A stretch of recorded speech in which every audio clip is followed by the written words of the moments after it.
Estoy embarazada. Fueron solo 2 palabras, pero me atravesaron como un cuchillo.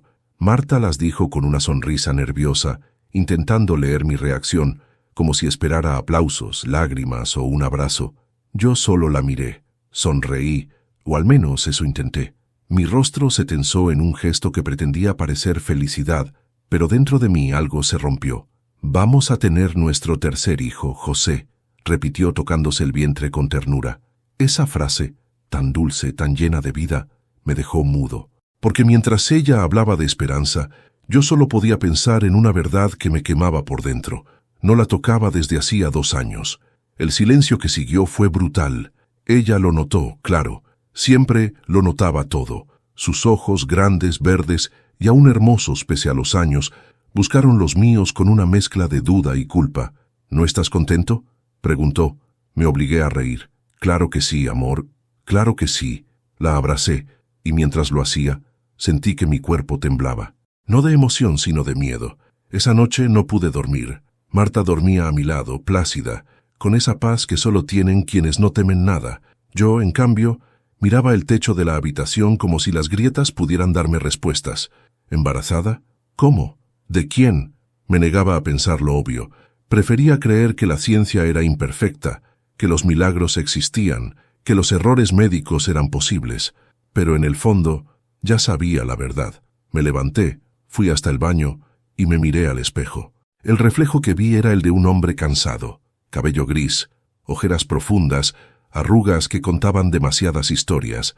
Pero detrás de esos ojos había algo nuevo, algo oscuro que nunca había sentido antes. Desconfianza. Al día siguiente, el desayuno fue un teatro. Marta hablaba del futuro, del nombre del bebé, de pintar la habitación de azul o rosa. Yo la escuchaba con el alma en otro lugar. Cada palabra suya era una punzada más profunda. «¿Recuerdas cuando supimos que vendría Laura?», dijo riendo. «Gritaste de alegría y saliste corriendo al patio a decírselo al perro». Asentí, fingiendo nostalgia. «Sí, tiempos felices». «Y con Andrés fue igual», añadió. «Dijiste que 3 hijos era tu sueño». «Sí, lo fue, pero no así, no con esta sombra entre nosotros». Ella siguió hablando, y de repente, mientras cortaba una manzana, dijo algo que me heló la sangre. «No sé por qué, pero tengo el presentimiento de que este bebé viene a unirnos de nuevo. Unirnos». No sabía si reír o gritar. Un hijo ajeno como remedio. Un niño nacido de la mentira como salvación de un matrimonio roto. Respiré hondo. Sabía que no podía decir nada aún. No sin pruebas. No sin entender primero cómo había llegado hasta ese punto. Pero antes de continuar, me gustaría saber si te suscribiste al canal y si te gustó el video. Esto me ayuda a ver que me apoyas y disfrutas de mis historias. Ahora continuemos. Esa tarde decidí seguirla. Marta salía todos los días a la misma hora a visitar a su hermana enferma. Yo nunca la había acompañado. Confiaba en ella. O tal vez no quería saber. Pero ese día algo dentro de mí cambió. Tomé las llaves del coche y esperé a que saliera. La seguí a distancia, cuidando no perderla de vista. Conducía tranquila, como quien no tiene nada que esconder. Tomó la carretera hacia el centro, pasó frente al hospital y luego giró a la derecha. Allí estaba, un pequeño café con ventanas de madera y toldo rojo.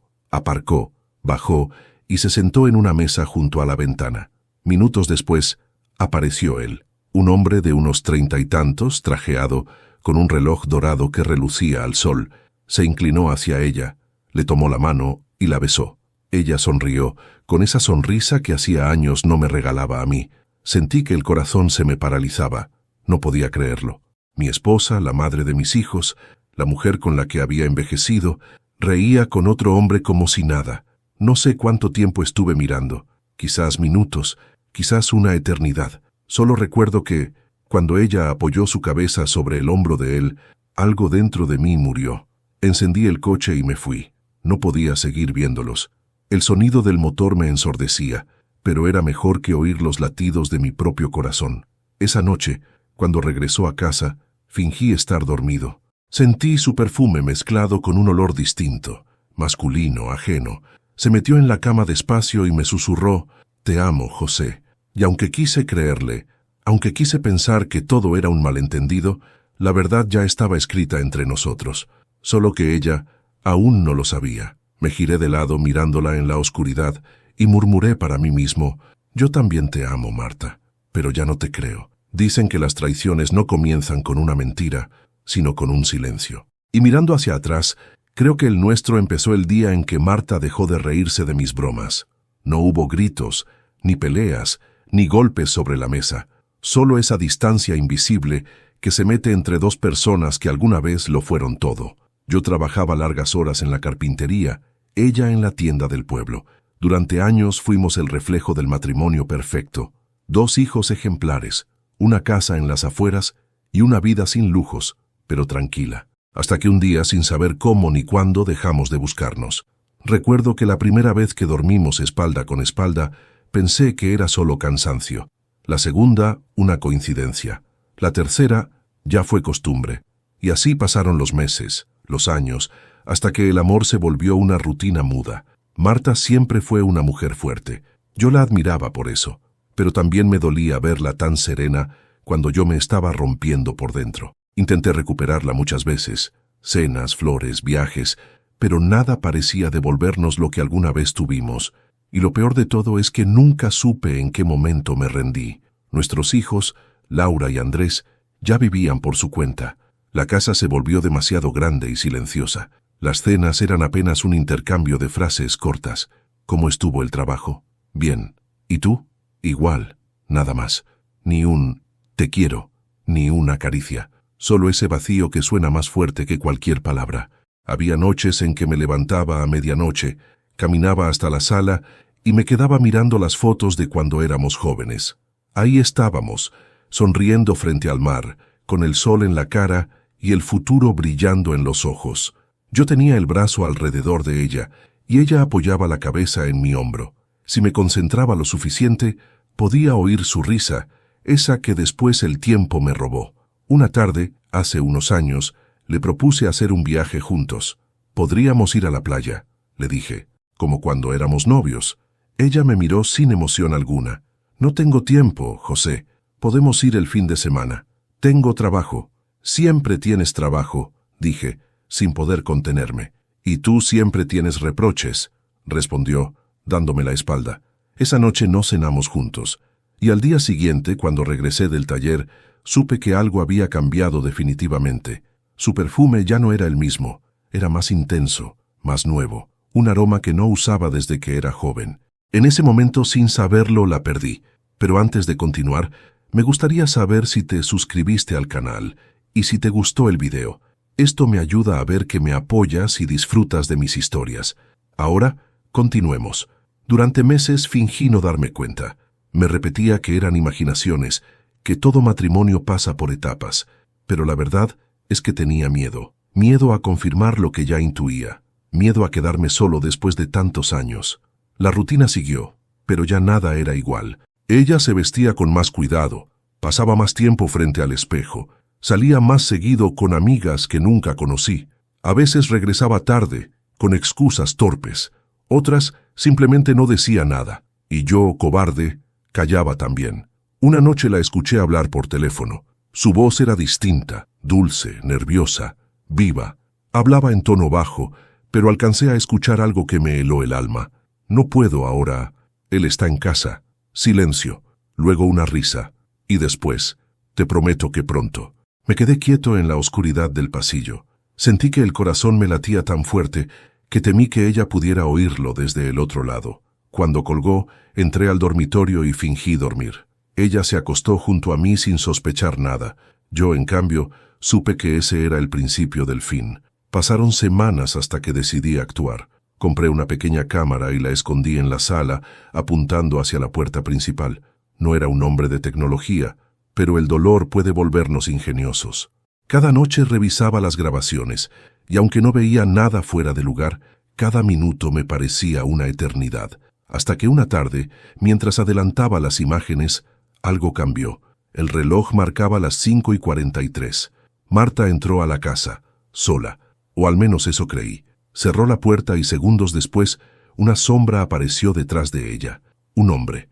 No pude verle el rostro, pero sí un detalle, un reloj dorado en su muñeca. La imagen era borrosa, pero suficiente para destruirme. Mi esposa lo abrazó, y después desaparecieron de cámara rumbo a la habitación. Me quedé mirando la pantalla como un idiota, con las manos temblando. La respiración se me volvió pesada, irregular. No lloré, no grité, solo apagué la computadora y me quedé sentado en silencio. Por primera vez en mi vida comprendí lo que era sentir odio. Esa noche, cuando Marta regresó, la observé de lejos. Hablaba, reía, fingía normalidad. Yo respondía con frases vacías, solo para que no notara mi voz temblorosa. Y en medio de esa calma falsa, tomé una decisión. Iba a descubrir quién era ese hombre, sin que ella lo sospechara. Porque si algo me había enseñado la vida, era que la verdad puede tardar, pero siempre llega. A veces pienso que la verdad no duele por lo que revela, sino por lo que destruye. Y aquella noche, frente a la pantalla de mi viejo computador, lo entendí de la manera más cruel posible. Había pasado días repitiendo la misma rutina. Llegar del taller, cenar en silencio con Marta, fingir que todo estaba bien, y encerrarme en mi pequeño despacho a revisar las grabaciones. La cámara, escondida entre los libros del estante, grababa cada movimiento del pasillo y de la entrada principal. Al principio no veía nada, pero esa noche, la del 12 de mayo, algo cambió. Eran las 6:15. Marta regresó del trabajo con un vestido que no le había visto antes, un azul profundo que realzaba el brillo de su piel. Dejó la bolsa sobre la mesa, miró hacia el pasillo y esperó. Minutos después, la puerta se abrió lentamente, y entonces él entró. Era alto, de hombros anchos, cabello oscuro. Llevaba un reloj dorado que relucía cada vez que movía la mano. Ella sonrió, corrió hacia él y lo abrazó con una naturalidad que me desgarró el alma. No era el abrazo de una aventura, era el de alguien que ama. Me quedé observando la pantalla sin poder moverme. Sentía los latidos en los oídos, la respiración pesada, el corazón retumbando como si quisiera salirse. Marta lo besó. Luego ambos desaparecieron rumbo al dormitorio. No necesité ver más. Apagué la pantalla. El silencio del despacho se volvió insoportable. Me quedé allí, solo, con el reflejo del monitor apagado frente a mí. Y por primera vez en mi vida, sentí odio hacia la mujer que alguna vez creí amar más que a mí mismo. Esa noche no hablé, no dormí. Me quedé en la oscuridad escuchando su respiración tranquila, ese ritmo lento que ahora me resultaba repugnante. Cada vez que exhalaba, sentía que el aire se llenaba de mentiras. Me giré hacia el techo y juré en silencio, voy a descubrir quién es. A la mañana siguiente, le pedí a mi ayudante que se encargara del taller por unos días. Le dije que necesitaba descansar, pero en realidad iba a seguirla. Esperé hasta que salió. La vi tomar el mismo camino de siempre, rumbo al centro. Yo la seguí a una distancia prudente, sin llamar la atención. Llegó al mismo café de la vez anterior. Se sentó en la misma mesa junto a la ventana, esa desde donde podía ver el reloj de la plaza. 10 minutos después, el hombre apareció, y esta vez pude verlo con claridad. Llevaba el mismo reloj dorado, una camisa blanca perfectamente planchada, y esa manera arrogante de caminar que me resultó conocida, demasiado conocida. Se sentó frente a Marta. Ella le acarició la mano, riendo. Él se inclinó hacia adelante, dijo algo, y ella bajó la mirada como una adolescente enamorada. En ese momento, el aire se me fue del cuerpo, porque cuando levantó la cabeza, lo reconocí. Luis Ramírez, mi sobrino, el hijo de mi hermano mayor, fallecido hace más de una década. No sé cuánto tiempo me quedé mirando. Sentía un zumbido en los oídos, una presión insoportable en el pecho. El mundo se volvió pequeño, borroso, irreal. Marta, con el hijo de mi propio hermano. Me apoyé en el volante, con las manos temblando. Quise llorar, pero no pude. Era como si mi cuerpo se hubiera quedado vacío, sin alma. Luis era como un hijo para mí. Después de la muerte de su padre, yo lo había ayudado a estudiar. Le había dado trabajo en la carpintería. Le había abierto mi casa, mi mesa, mi confianza. Y él había devuelto todo eso, robándome lo único que aún me quedaba, mi mujer. Pero antes de continuar, me gustaría saber si te suscribiste al canal y si te gustó el video. Esto me ayuda a ver que me apoyas y disfrutas de mis historias. Ahora, continuemos.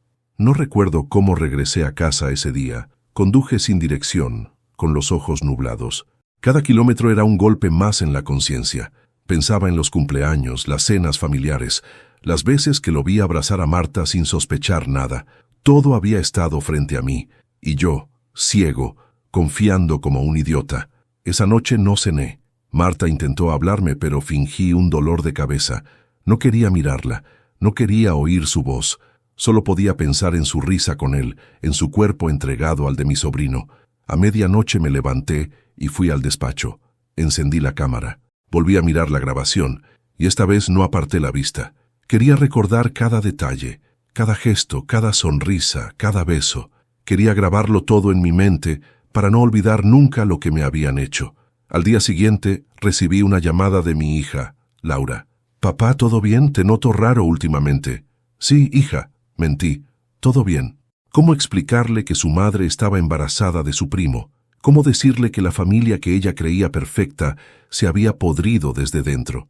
Colgué y me quedé en silencio. La idea comenzó a formarse lentamente, como una sombra. No los enfrentaría todavía. No, ellos no merecían mi rabia, merecían mi calma. La calma de quien observa cómo el enemigo cava su propia tumba.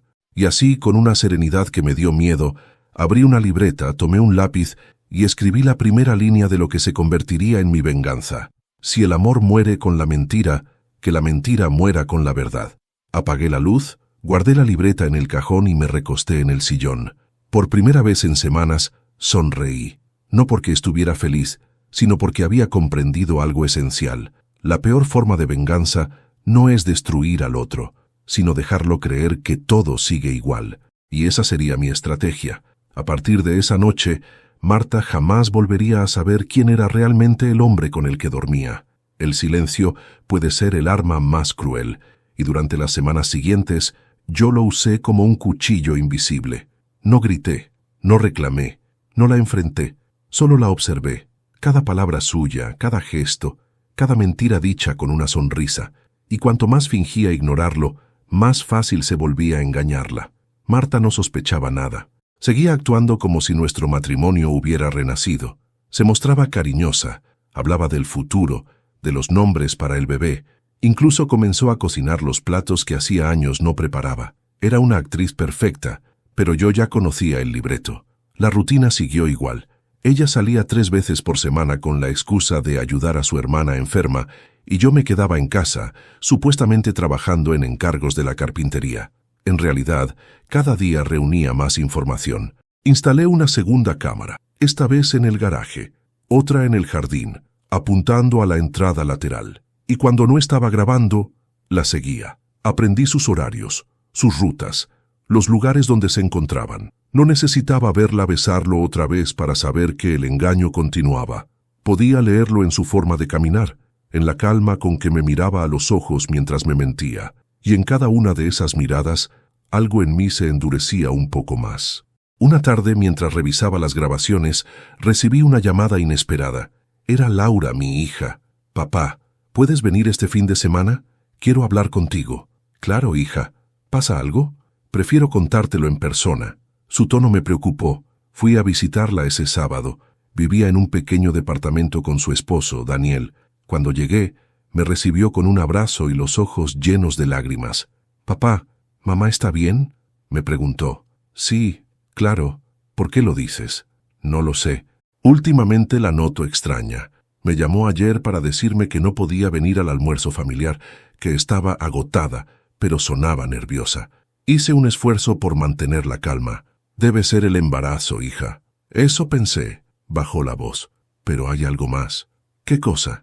«Vi a mamá en el centro hace unos días. No estaba sola, estaba con Luis».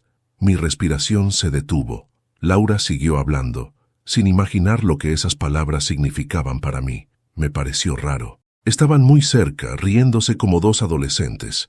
«¿Estás segura de que era Luis?», pregunté. «Totalmente». Hasta la saludé, pero fingió no verme. Mi hija me miró confundida. «¿Pasa algo, papá?». Negué con la cabeza. «Nada, hija. Todo está bien». Mentí otra vez, porque ya no podía permitir que el veneno de esa historia tocara a mis hijos. La guerra que había comenzado debía terminar entre nosotros 3. Marta, Luis y yo. Pero antes de continuar, Me gustaría saber si te suscribiste al canal y si te gustó el video. Esto me ayuda a ver que me apoyas y disfrutas de mis historias. Ahora continuemos. Esa noche, cuando regresé a casa, encontré a Marta dormida en el sofá, el televisor encendido, un vaso de vino medio vacío en la mesa. Su rostro parecía tranquilo, casi inocente. Por un instante, dudé. Pensé en los años juntos, en nuestros hijos, en los momentos felices. Pero enseguida recordé la imagen de ella besando a mi sobrino, y el asco volvió a mi garganta. A la mañana siguiente, fui al taller y busqué a Ramiro, un viejo amigo de la juventud que ahora trabajaba como investigador privado. Le conté una versión a medias, que sospechaba una infidelidad y necesitaba pruebas. No mencioné nombres. No aún. Ramiro aceptó ayudarme. Te enviaré lo que encuentre, me dijo. Pero ten cuidado, José. A veces cuando uno abre una herida, ya no puede cerrarla. Tenía razón, pero yo ya había abierto demasiadas. Pasaron 5 días. El sexto, Ramiro me llamó. José, creo que ya tengo lo que buscas. Dímelo. No por teléfono. Ven a verme. Nos reunimos en un café en las afueras del pueblo. Me entregó un sobre grueso. No sé qué vas a hacer con esto, pero piénsalo bien. Hay cosas que cambian para siempre. Dentro había fotografías, mensajes impresos y un pequeño pendrive. No esperé a llegar a casa. Abrí el sobre allí mismo. La primera foto era de Marta y Luis saliendo de un hotel. La segunda, de ellos tomados de la mano en el estacionamiento. La tercera, de Marta entrando en su coche, con la mano sobre el vientre. Cerré los ojos. El mundo giraba. No era solo una aventura. Era amor. Un amor sucio, prohibido, pero real. Reproduje el audio del pendrive en mi teléfono. Las voces eran inconfundibles. No puedo seguir mintiéndole, Luis, decía Marta. Tendrás que hacerlo un poco más. Y si sospecha, déjamelo a mí. Ese viejo no ve más allá de su culpa. Mi propia voz interior rugió. Viejo.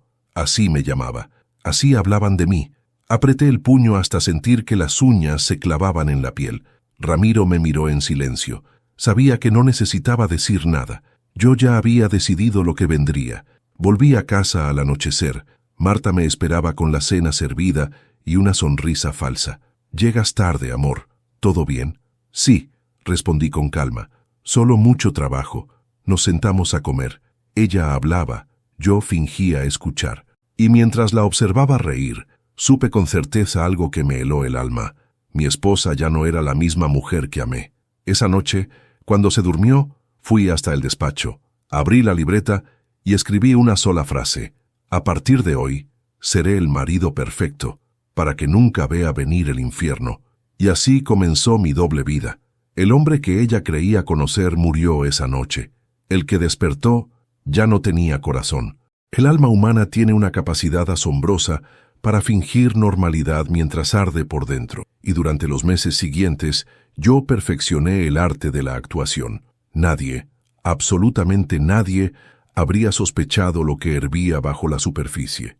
Ni mis hijos, ni mis amigos, ni mucho menos Marta. Fui el esposo ideal, el hombre que ella siempre quiso que volviera a ser. Le preparaba el desayuno, la acompañaba a los chequeos médicos, le hablaba del bebé con una ternura que ya no sentía. Y cada palabra que salía de mi boca era una piedra más en el muro que estaba construyendo entre nosotros. Ella sonreía, se sentía segura, creía que su mentira funcionaba, que su teatro era perfecto, pero lo que no sabía era que yo había convertido su mentira en la mía. Empecé a observarla como un extraño. Cada gesto, cada mirada, cada excusa. Aprendí a anticipar sus mentiras con segundos de anticipación, y cada vez que las decía, sonreía con ternura, como si le creyera. Era un juego cruel y adictivo. Marta hablaba del futuro, yo pensaba en el final, la acompañé a una consulta prenatal. La enfermera le pidió que esperara unos minutos y nos quedamos solos en la sala. Ella me tomó de la mano. «No sabes cuánto te agradezco esto, José», susurró. «Pensé que me odiarías por este embarazo, pero has sido tan comprensivo, tan bueno». Yo le devolví la sonrisa. «Eres mi esposa, Marta. Siempre lo serás». Mientras lo decía, mi mente repetía en silencio. «Siempre lo serás, hasta que deje de ser necesario». Por las noches, mientras ella dormía, yo revisaba los mensajes en su celular. Sabía su contraseña. No la había cambiado en años. Era el nombre de nuestro primer perro, Toby. Me pareció casi poético que usara un recuerdo del pasado para esconder su presente. Encontré mensajes borrados, pero no todos. Había rastros, conversaciones incompletas, frases que decían más de lo que callaban. No puedo seguir con esto. Tranquila, todo saldrá bien. Él no sospecha nada. Cuando nazca el bebé, hablaremos. Los leí una y otra vez hasta memorizarlos. Cada palabra era una gota de veneno que me mantenía despierto. Antes de continuar, dime aquí en los comentarios qué te está pareciendo esta historia hasta ahora y qué harías tú en mi lugar. No te vayas del video porque lo que viene a continuación te pondrá la piel de gallina. Ahora continuemos. Una noche, fingiendo curiosidad, le pedí a Marta que me mostrara la ecografía.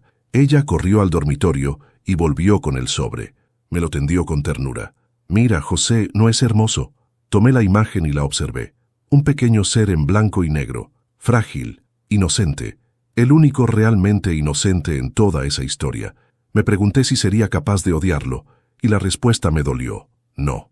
No podía odiar a un niño que no pidió venir al mundo, pero sí podía odiar a quienes lo habían traído entre mentiras. ¿Quieres saber el sexo?, preguntó ella. Prefiero que sea sorpresa, respondí sonriendo. Ella me abrazó, y en ese momento supe que había ganado. Se había rendido por completo ante mi fingida ternura. Los días pasaban y mi plan se afinaba. No era una venganza impulsiva, era lenta, calculada, meticulosa. No buscaba gritarle su traición. Quería que ella misma se destruyera, sin saber cómo ni cuándo. Empecé enviando pequeños mensajes anónimos. Una nota bajo la puerta, un sobre vacío con la palabra «sé todo» escrita a mano, una llamada silenciosa a medianoche. La observaba descomponerse poco a poco. Primero el miedo, luego la paranoia, después la culpa. Una noche la vi llorando en la cocina con el teléfono en la mano. No me vio. Susurró algo entre lágrimas. Por favor, no lo arruines. No sabía si se lo decía a él o a sí misma. Y poco importaba.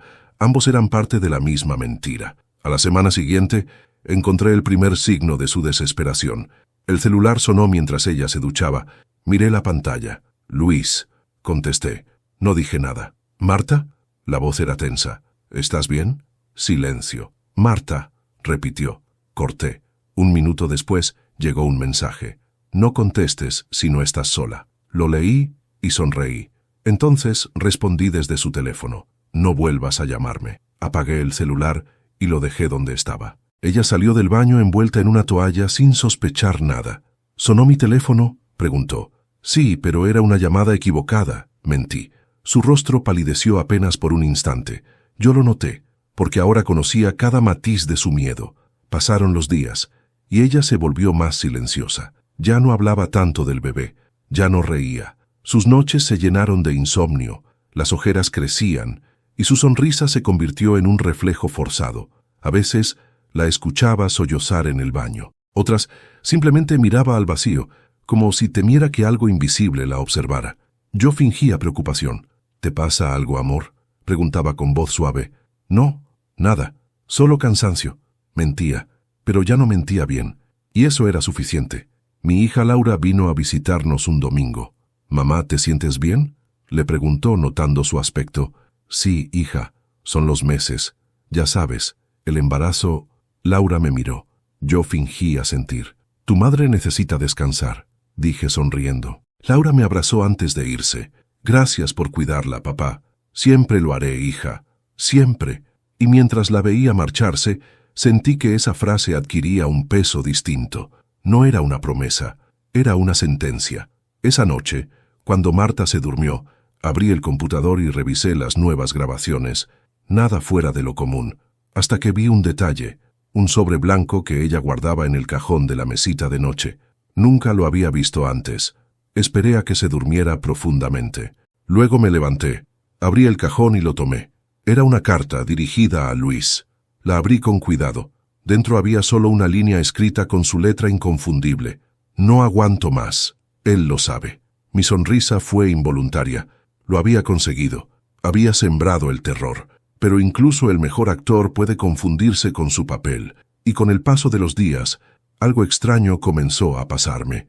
Mientras la observaba quebrarse, sentí algo que no esperaba: compasión. Una noche la encontré dormida en el sofá, abrazando una manta. Su rostro estaba húmedo por las lágrimas, el embarazo avanzaba y a pesar de todo, se veía frágil, indefensa. Me acerqué despacio. No sé por qué lo hice, pero le acaricié el cabello.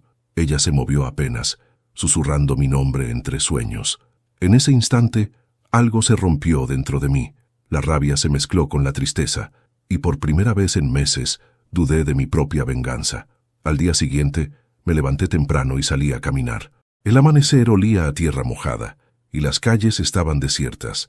Pensé en nuestra vida, en los errores compartidos, en los años que habíamos dejado pudrirse entre silencios. ¿Dónde había empezado realmente todo esto? ¿En su traición o en mi descuido? Quizás ambos habíamos cavado la misma fosa, y ella simplemente fue la primera en caer. Pero la duda no detuvo mi plan, solo lo hizo más preciso. Esa tarde, imprimí todas las fotos, los mensajes, las pruebas. Las guardé en un sobre grande y lo cerré con cinta adhesiva. En el frente escribí con mi letra firme: abrir cuando nazca el niño. Lo escondí en el armario, detrás de mis viejos trajes, donde sabía que ella jamás miraría. Ese sobre sería mi bala final, el arma que destruiría su mundo en el momento justo, el día que ella creyera haber ganado. Hasta entonces, seguiría siendo el esposo perfecto, el hombre que todos admiraban, el padre ejemplar, el cuidador atento. Solo yo sabría que debajo de esa calma había un volcán esperando el momento exacto para estallar, y cuando lo hiciera, nadie podría detenerlo. El plan nació de una claridad helada. No fue una idea repentina, ni un arranque de locura. Fue el fruto de noches sin sueño, de repasar cada escena, de trazar con calma dónde dolería más la verdad. Quería que la traición tuviera su precio. No buscaba destruir por venganza ciega. Quería que la mentira se deshiciera sola, que la casa que Marta creía segura se volviera una jaula de espejos donde cada reflejo la acusara. Lo primero fue asegurar mi futuro, no por avaricia, sino para evitar que la mentira terminara por robarle el poco que me quedaba. Fui a ver a don Álvaro, el notario del pueblo, un hombre seco y de manos firmes que me conocía desde chico. Entré en su despacho con la calma de quien va a firmar papeles de rutina, pero en el pecho llevaba el rumor del volcán. «Quiero actualizar mi testamento», le dije sin preámbulos. Don Álvaro me miró con curiosidad. «Te hiciste mayor, José», sonrió con ironía. «¿Cambios?», asentí.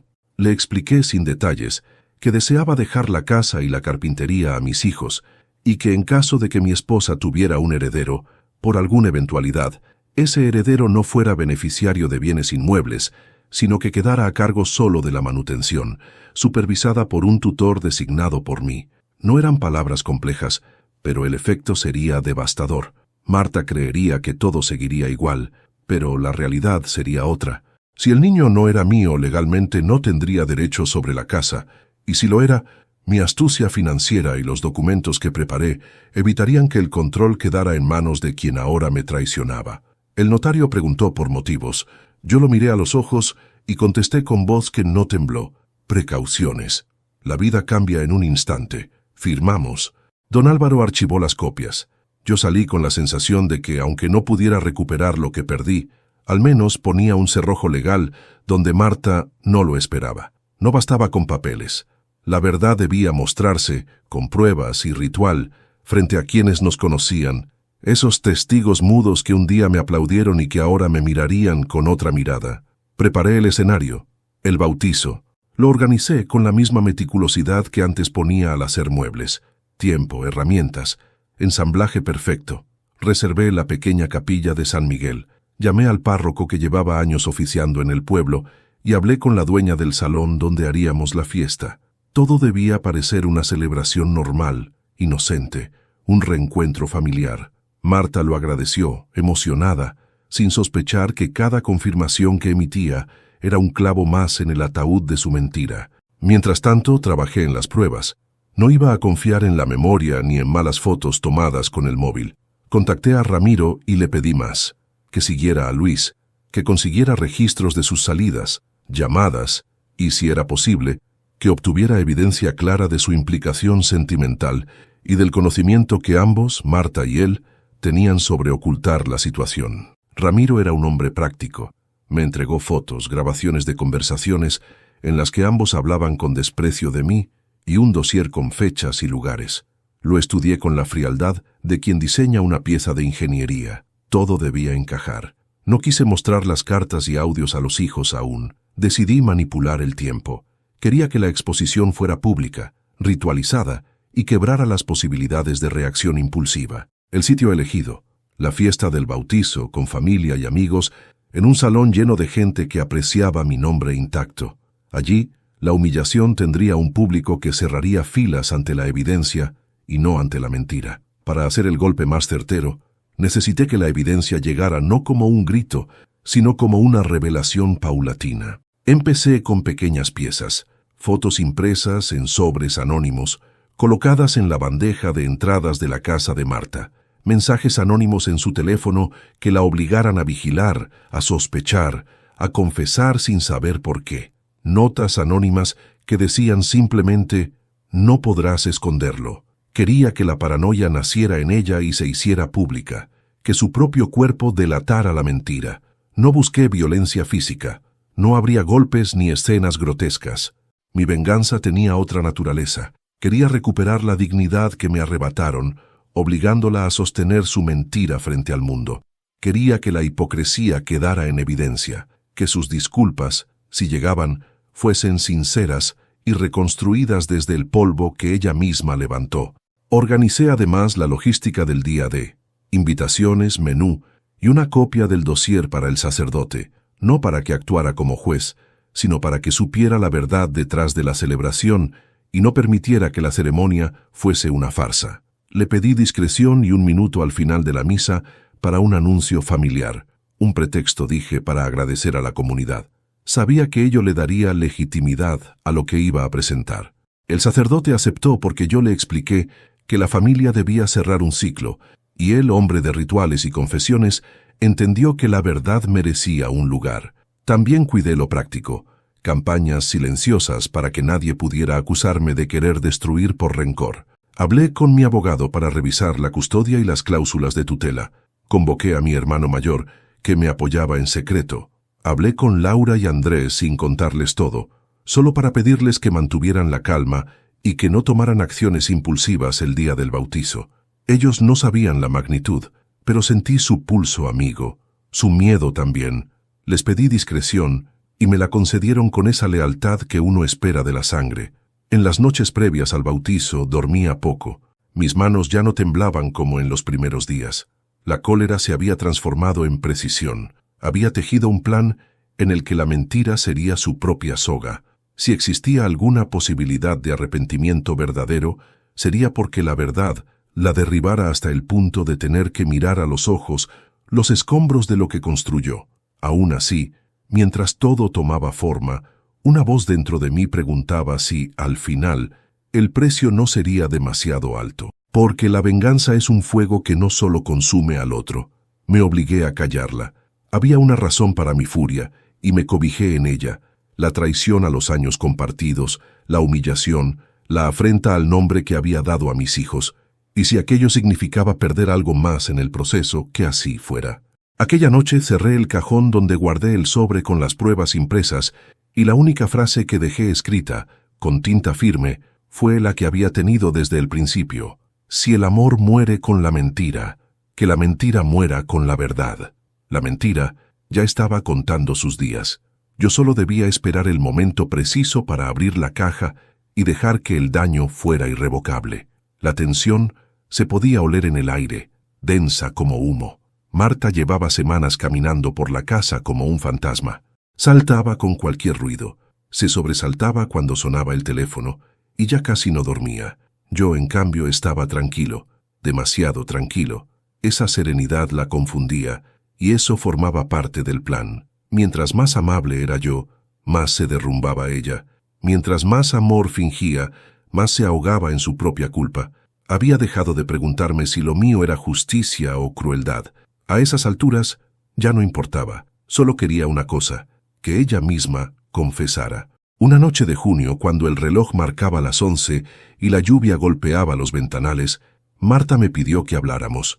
Su voz sonaba temblorosa, como la de una niña a punto de admitir una travesura. «José», dijo, evitando mi mirada. «Necesito decirte algo». Me senté frente a ella con una calma que la desconcertó. «Te escucho», respiró hondo. «Sé que últimamente he estado distinta». Sus dedos jugueteaban con el borde del mantel.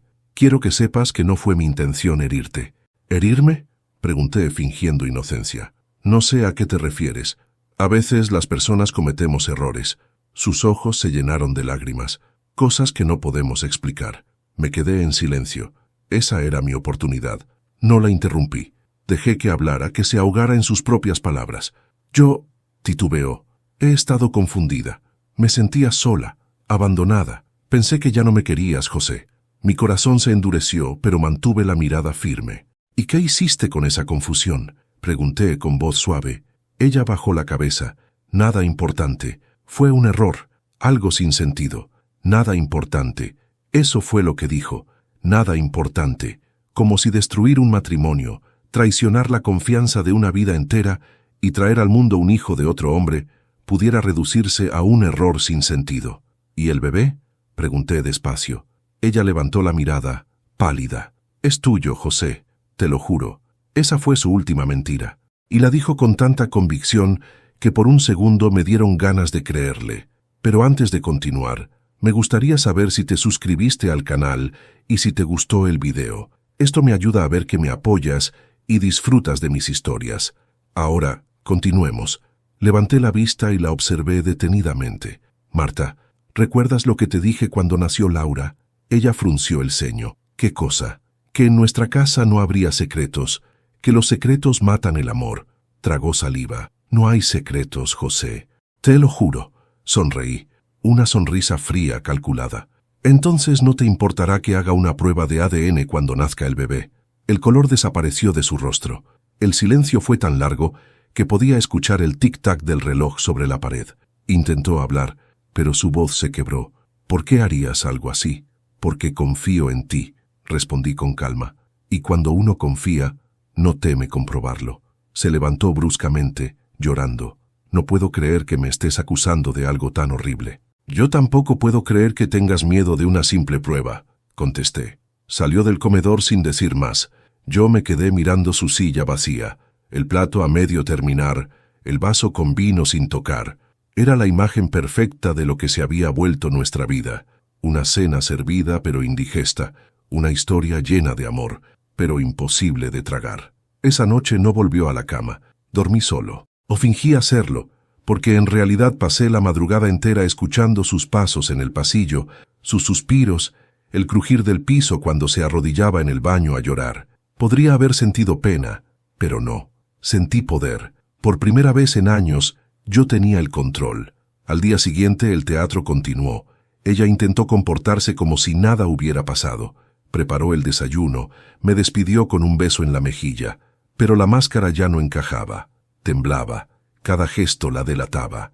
Yo seguí con mi papel de esposo ejemplar. Llevé flores, cociné para ella, le compré ropa de maternidad. Era irónico. Cuanto más amable era yo, más se consumía su paz. A veces, cuando estábamos en silencio, la veía mirarme con una mezcla de miedo y culpa. Sabía que esperaba que yo explotara, pero no lo haría. Mi venganza sería mucho más lenta que su mentira. Pasaron los meses. El embarazo avanzaba, y con él, mi paciencia también. Ya tenía todo listo. Los documentos, las fotos, los audios. Solo faltaba el momento final, el día en que la verdad se volvería innegable. Una tarde de septiembre, encontré a Marta sentada en el jardín, mirando al vacío. Tenía los ojos rojos. Me acerqué y le puse una manta sobre los hombros. «¿Estás bien?», pregunté. «No lo sé», susurró. «¿Te duele algo?». «El alma, José. Me duele el alma». Por un instante, mi mano tembló. Vi en ella a la mujer que había amado, a la madre de mis hijos, a la compañera de toda una vida, y sentí un atisbo de compasión. Pero luego recordé a Luis, y la compasión murió. Aquella noche la escuché hablar por teléfono en el baño. Su voz era baja, apurada. «No puedo más, Luis. Él lo sabe». Silencio. Luego, «Sí, lo juro, haré lo que sea, pero por favor, desaparece por un tiempo». Sonreí en la oscuridad. La última pieza del juego estaba cayendo en su lugar. Ella misma se estaba delatando. A la mañana siguiente, Fingí normalidad. La abracé antes de salir al trabajo.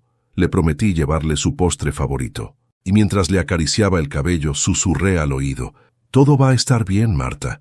Muy pronto todo va a estar bien». No se dio cuenta del doble sentido, pero yo sí. 2 días después recibí una llamada de Ramiro. «José, hay algo nuevo». «¿Qué pasó?»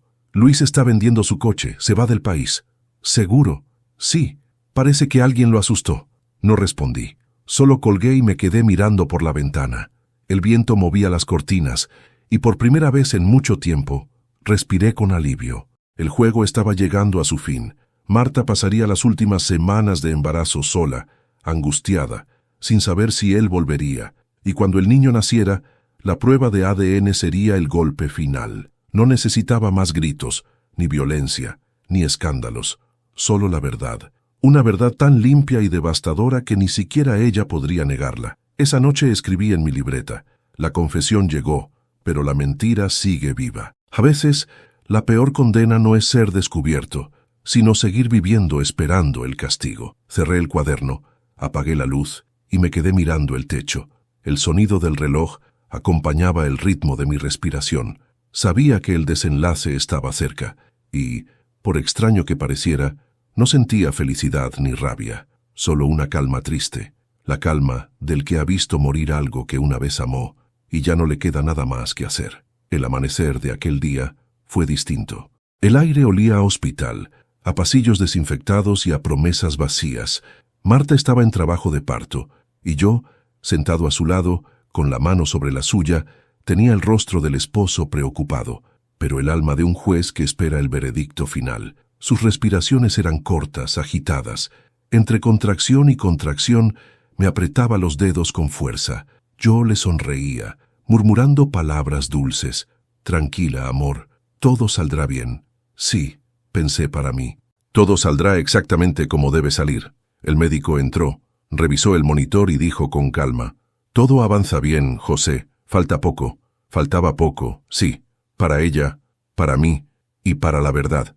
Horas después, los gritos se transformaron en llanto. Un sonido nuevo, pequeño, puro. El sonido de un bebé. El sonido de una vida que venía a borrar, o tal vez a agrandar, una herida. El doctor sonrió. «Felicidades, papá. Es un niño, un niño». Aquello me atravesó el pecho como una lanza. Me quedé inmóvil. «Papá». Esa palabra dicha con tanta naturalidad dolía más que cualquier insulto. Marta lloraba de emoción. «Míralo, José», susurró. «Es precioso». Me incliné y lo miré por primera vez. Era diminuto, rojo, con los ojos cerrados. Nada en él tenía culpa. Nada. El doctor colocó al niño sobre el pecho de Marta. Ella lo acariciaba, sonriente. Esa imagen podría haber sido hermosa, si no hubiera estado construida sobre la mentira más grande de nuestras vidas.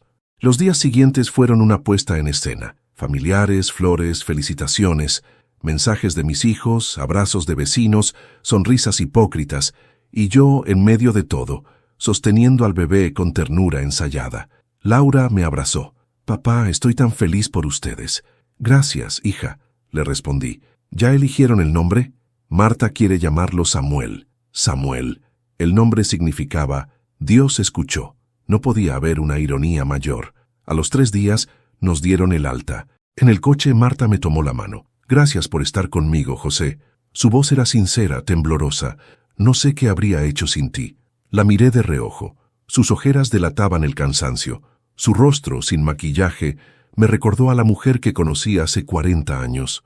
Por un instante quise perdonarla. Quise pensar que el pasado no importaba, pero el sobre que llevaba en el bolsillo del abrigo pesaba como una piedra.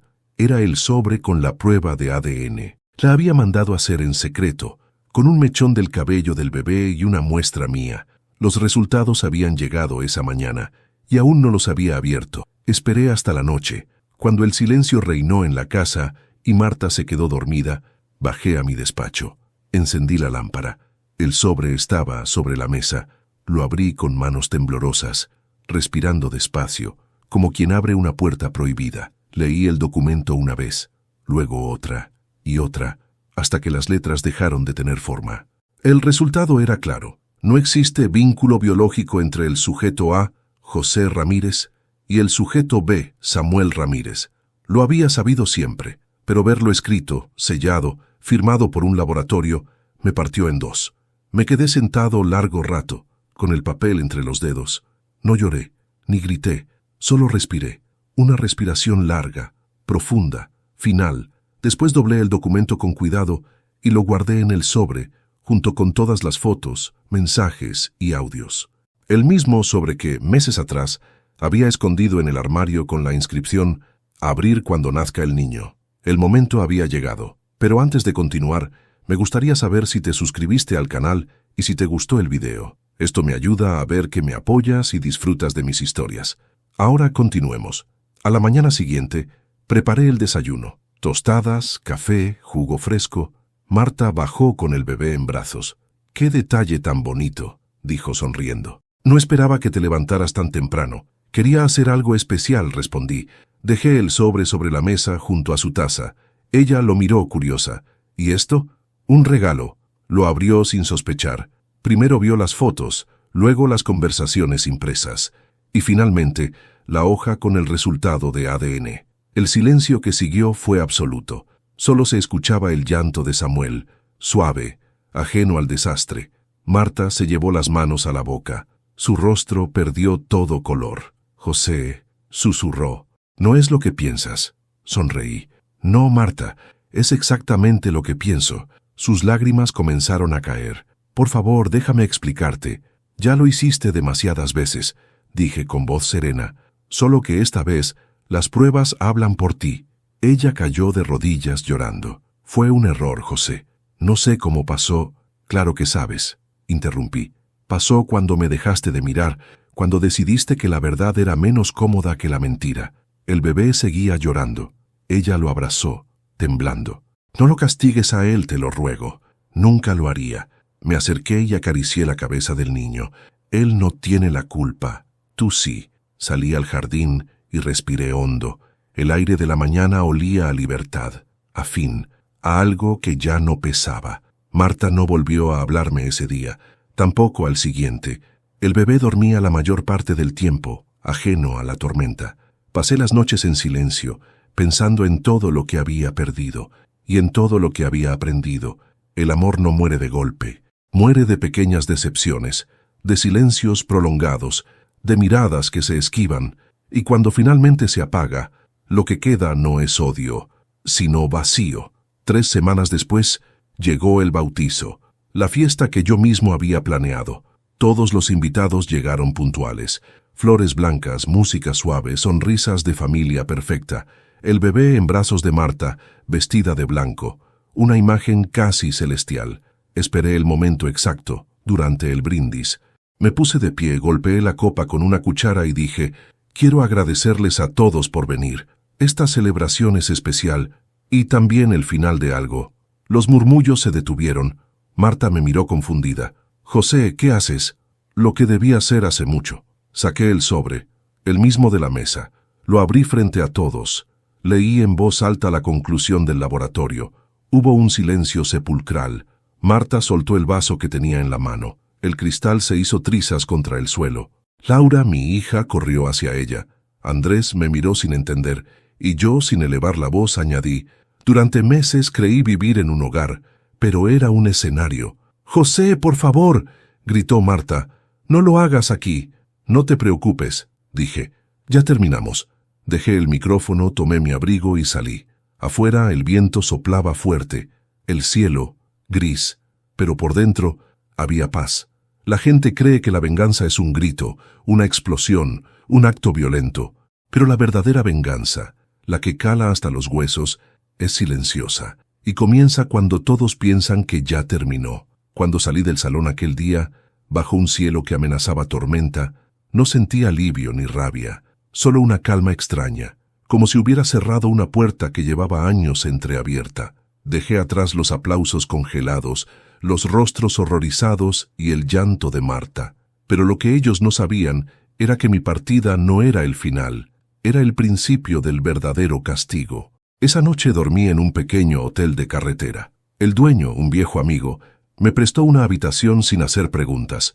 Me quedé mirando el techo durante horas, escuchando el murmullo de la lluvia contra la ventana. La imagen de Marta, de rodillas en el salón, pidiendo perdón frente a todos, se repetía en mi cabeza, y aunque parte de mí deseaba compasión, otra parte, la más fría, solo podía pensar en justicia.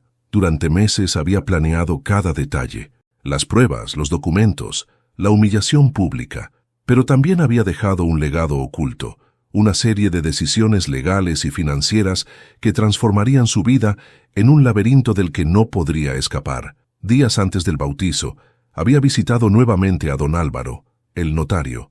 Le pedí que activara la segunda parte de mi testamento, un documento que había preparado en secreto, mi renuncia formal a todos los bienes compartidos, junto con la transferencia inmediata de la carpintería a nombre de mis hijos. Pero había una condición. Si Marta intentaba reclamar cualquier derecho o herencia, se abriría un anexo con pruebas certificadas de su infidelidad y del fraude de paternidad. Era un golpe doble, legal y moral. Su reputación quedaría destrozada, y cualquier intento de demanda sería como prenderse fuego a sí misma. Además, contacté a Ramiro, mi amigo investigador, y le pedí que enviara, tras mi salida, un paquete con copias de los audios y fotografías a la familia de Luis. Quería que su madre, su tía y sus primos vieran la clase de hombre en que se había convertido. No necesitaba vengarme de él con mis propias manos. Su apellido, su vergüenza y su propia sangre se encargarían de hacerlo. Pero antes de continuar, me gustaría saber si te suscribiste al canal y si te gustó el video. Esto me ayuda a ver que me apoyas y disfrutas de mis historias. Ahora, continuemos. Los días siguientes fueron un torbellino mediático en nuestro pequeño pueblo. Nadie hablaba de otra cosa. La historia del carpintero traicionado se convirtió en rumor de esquina, en tema de misa, en susurro entre vecinos. Y aunque yo no buscaba fama, sabía que el eco de esa vergüenza era parte de la lección. Marta dejó de salir de casa. Mi hija Laura me llamó llorando. «Papá, mamá está destrozada. No come, no habla, no sale». «Lo sé, hija», respondí con voz serena, «pero las heridas que uno causa, hay que pagarlas». No sentí orgullo al decirlo, pero tampoco culpa. Había dado demasiadas oportunidades antes. Había perdonado silencios, mentiras, ausencias, y cuando alguien destruye tu alma a pedazos, el perdón deja de ser noble y se vuelve una forma de esclavitud. Luis, por su parte, desapareció. Su madre lo echó de casa cuando recibió las pruebas. Vendió su coche, renunció a su trabajo y, según supe después, huyó a otro país. Ramiro me llamó un mes más tarde para contarme que lo habían visto en una ciudad fronteriza, solo y sin dinero. «El tipo está acabado», me dijo. Yo solo respondí: «No lo está. Todavía tiene que cargar con su conciencia». Y así pasaron los meses. El otoño llegó, y con él la melancolía. Yo seguía en el pueblo, pero ya no vivía en la casa grande. Alquilé una pequeña cabaña cerca del lago, donde pasaba las tardes trabajando en madera y escuchando el silencio. La soledad ya no dolía. Era mi nueva compañera, y por primera vez en mucho tiempo me sentía libre de verdad. A veces, Laura venía a visitarme con mi nieta. «Papá, ¿no piensas hablar con mamá?», me preguntó una tarde mientras veíamos caer las hojas. «No tengo nada que decirle», respondí. «Ella te necesita». «No», sonreí cansado. «Ella necesita perdonarse a sí misma. Y eso no puedo hacerlo por ella». Una noche, mientras cenaba solo, alguien llamó a mi puerta. Era Marta. No la veía desde el bautizo. Tenía el rostro pálido, envejecido. Su mirada era otra. Ya no quedaba soberbia en ella, solo arrepentimiento. «José», dijo con voz apagada, «no vine a pedir perdón. Sé que eso ya no sirve». Guardé silencio. Ella continuó: «Solo vine a decirte que el niño está bien, está sano y lleva tu apellido». «No lleva mi sangre», respondí sin dureza. «No, pero lleva tu ejemplo, porque a pesar de todo, sigues siendo el único hombre que no le dio la espalda». Dejó una pequeña manta sobre la mesa, la misma que yo había tejido años atrás para nuestros primeros hijos, y se marchó sin mirar atrás. Cerré la puerta despacio, sin palabras. No la volví a ver. El tiempo siguió su curso, la rabia se fue diluyendo, y en su lugar quedó una paz amarga. La venganza había cumplido su propósito, pero no trajo felicidad, solo justicia, fría, exacta, silenciosa. A veces pienso que quizás fui demasiado lejos, que tal vez habría bastado con marcharme sin decir nada, pero luego recuerdo las noches en que ella mentía mirándome a los ojos, las veces que me hizo sentir viejo, tonto, invisible, y entonces entiendo que la venganza no fue contra ella, fue una forma de rescatarme a mí mismo. Hoy, cada vez que paso por el pueblo y veo mi vieja casa, vacía, con las ventanas cubiertas de polvo, no siento rencor, solo una certeza. Algunas mentiras merecen arder, aunque uno también se queme un poco en el fuego. Pasaron los años, el tiempo, que todo lo gasta y todo lo cura, hizo su trabajo conmigo. Mis manos se llenaron de arrugas más profundas, mis pasos se hicieron lentos, pero dentro de mí había algo distinto, una serenidad que no recordaba haber sentido jamás. Vivía solo en la cabaña junto al lago, rodeado de árboles y recuerdos. El taller se había convertido en mi refugio y mi confesionario. Cada mueble que tallaba, cada trozo de madera que lijaba, era una conversación con el pasado, con Marta, conmigo mismo. No volví a saber mucho de ella. Laura me contaba, de vez en cuando, lo necesario. «Está bien», decía siempre, aunque su tono mostraba lo contrario. Vivía en la misma casa, sola, criando a Samuel. Nunca volvió a mencionar a Luis, y yo nunca lo pregunté. Aquel nombre era un eco que prefería dejar enterrado. Durante mucho tiempo pensé que no volvería a verla. Pero la vida, tan irónica como sabia, siempre encuentra la manera de cerrar sus propios círculos. Fue un domingo de abril. Había ido al pueblo a comprar pintura para el taller. Caminaba despacio, disfrutando del aire fresco, cuando escuché una voz infantil detrás de mí. «Abuelo». No me giré al principio. Pensé que sería para otro hombre. Pero el niño corrió. Me tomó de la chaqueta y repitió, «Abuelo». Me volví, y allí estaba, Samuel. Tenía unos 7 u 8 años. Cabello oscuro, ojos grandes, brillantes, los mismos ojos que yo veía en el espejo cada mañana, y sin embargo, no eran míos, no biológicamente al menos. Detrás de él, una mujer caminaba despacio, Marta, más delgada, más envejecida, con el cabello cubierto de canas. Nuestros ojos se cruzaron. No hizo falta decir nada. El silencio lo explicó todo. El niño me sonrió. «Mamá dice que tú haces las sillas más bonitas del pueblo». Tragué saliva. «Eso dicen», respondí, con una sonrisa débil. «¿Y tú cómo te llamas?» «Samuel». Esa palabra aún tenía filo, pero ya no cortaba como antes. «¿Y qué haces por aquí, Samuel?» «Vine con mamá a comprar pan». «¿Y tú?» «Pintura. Para el taller». Me observó con curiosidad. «¿Puedo ir a verlo algún día?» «Claro, cuando quieras». Las palabras salieron solas. Marta se acercó. «Samuel, ve a buscar las flores, cariño. Están en la tienda de la esquina». El niño asintió y corrió feliz, dejándonos solos. Nos miramos sin decir palabra, hasta que ella habló con la voz baja y gastada. «No esperaba verte». «Yo tampoco. Ha crecido mucho, ¿verdad?» «Sí», respiré hondo. «Y se parece a ti». Ella asintió, con una sonrisa triste. «A veces, cuando habla, me recuerda a ti». No supe qué responder. El silencio volvió a instalarse entre nosotros, pesado pero distinto. Ya no había odio ni rabia, solo nostalgia. «José», susurró, «sé que no merezco nada de ti, pero quería decirte algo. Te escucho». «Gracias». «¿Por qué?» «Por no odiarlo, por no haberle quitado el apellido, por no convertirlo en castigo». Me quedé quieto. En sus ojos había lágrimas contenidas. «Marta», dije despacio, «el rencor pesa demasiado, y con los años uno aprende que algunas batallas ya no valen la pena». «¿Y el perdón?», preguntó. «¿Llega algún día?» «A veces», respondí.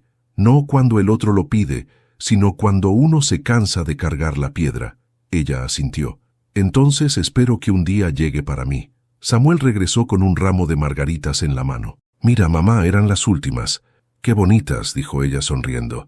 El niño se volvió hacia mí. «¿Quieres una?» La tomó del ramo y me la ofreció. La acepté, y en ese gesto sencillo sentí que algo dentro de mí se cerraba. El círculo, el dolor, la historia. Marta me miró con gratitud. No dijo nada más.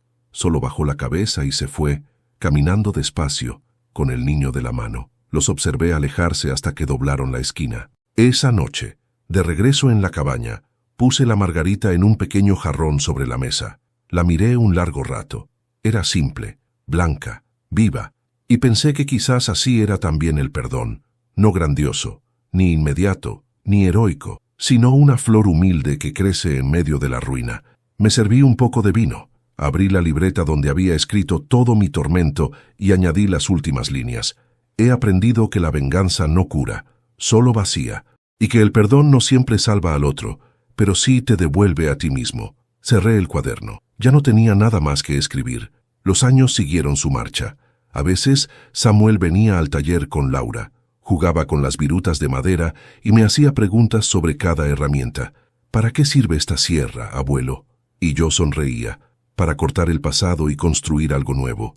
Nunca le conté la verdad. Para él, yo era simplemente su abuelo, y de alguna manera, eso bastaba. Un invierno recibí una carta de Marta, la última. Estaba escrita con letra temblorosa. José, no sé si leerás esto, pero quería despedirme. Los médicos dicen que no me queda mucho tiempo. Gracias por no devolverme el odio. Gracias por cuidar a Samuel, aunque no sea tuyo. Y gracias por enseñarme con tu silencio lo que realmente significa el amor. No lloré. Solo salí al porche y miré el lago, cubierto por la neblina. El sol se filtraba entre las nubes como una caricia. Y por primera vez en décadas recé por ella, por Marta, por mí, por todos los errores que alguna vez creí irreparables. Un mes después, Laura vino a verme. Mamá falleció anoche, dijo con la voz entrecortada. Te pidió en sus últimos días que cuidaras a Samuel. Asentí sin palabras. Fui al funeral. Nadie me miró con reproche, solo con respeto. Marta yacía en paz, con una expresión serena. Puse sobre su ataúd una margarita seca, la misma que me había dado Samuel aquel día en el pueblo. Hoy, mientras escribo estas líneas, el sol cae sobre el lago y el viento entra por la ventana del taller. Samuel ya es un adolescente. Habla poco, pero tiene una nobleza que me recuerda a la de mi hermano. A veces lo miro y pienso que, al final, todo este dolor valió la pena, porque de una mentira nació una vida buena. Y eso quizás es lo más cercano al perdón que la vida nos permite. Si esta historia tocó tu corazón, déjame un comentario contándome qué parte te hizo reflexionar más. ¿Crees que José hizo bien en vengarse? ¿O debió perdonar antes? Suscríbete para seguir escuchando relatos de vida, de amor y de redención. Porque al final, todos tenemos una historia que necesita ser contada y, a veces, perdonada.